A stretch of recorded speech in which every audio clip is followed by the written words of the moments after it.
Hello everyone, আসসালামু আলাইকুম। কেমন আছে সৃষ্টি 25 বেশ? ইতিমধ্যে তোমাদের বাংলা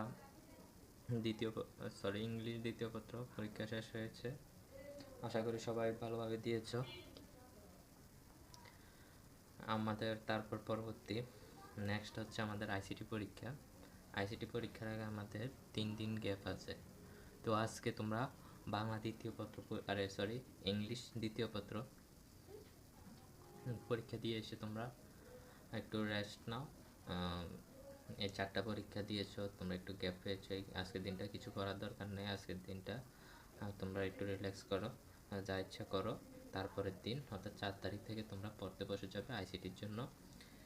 আইসিটি তোমরা কিভাবে রিভিশন দিবে তার একটি গাইডলাইন ভিডিও নিয়ে আমরা এসেছি। এখানে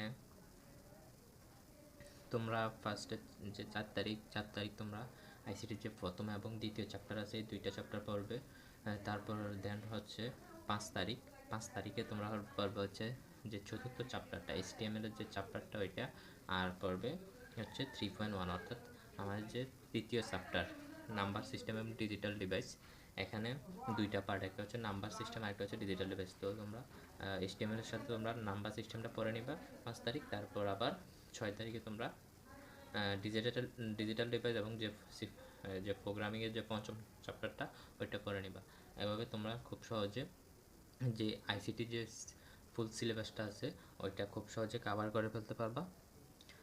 আশা করি তোমরা বাকি যে যে পরীক্ষাগুলো হয়েছে ওইগুলো ভালোভাবে দিয়েছো। আর তোমাদের যে সামনে যে পরবর্তী পরীক্ষা আছে physics, chemistry, biology, higher math, এগুলো ইনশাল্লাহ আমরা স্টেপ বাই স্টেপ সাজেশন এবং আমাদের যে রিভাইজ সিস্টেম যে গাইডলাইন ভিডিও ওইটা দিয়ে দেব। তো আজকে এখানে দিচ্ছি হচ্ছে শুধুমাত্র আইসিটি যে রিভাইজ সিস্টেম ভিডিও ওইটা। তো তোমরা আইসিটিটা তোমরা আজকে পড়ার দরকার নেই, আজকে পরীক্ষা দিয়ে এসছো, একটু রিল্যাক্স করো। যদি কীভাবে পড়বো এটা প্ল্যান করো, আমারটাতে ফলো করতে হবে এমন না। তোমরা 4 তারিখ থেকে পড়াশোনা করো, আজকে কিছু করার দরকার নাই।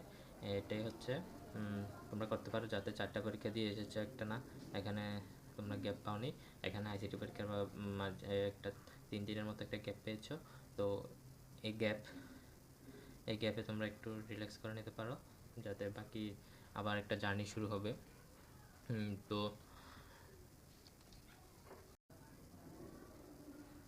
সে পর্যন্ত তোমরা ভালো থাকো।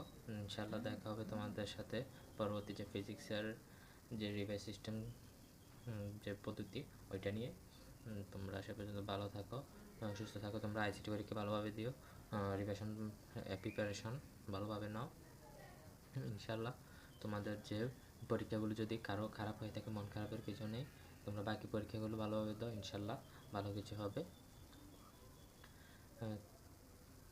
এ পর্যন্ত ভালো থাকো, সুস্থ থাকো। আল্লাহ হাফেজ।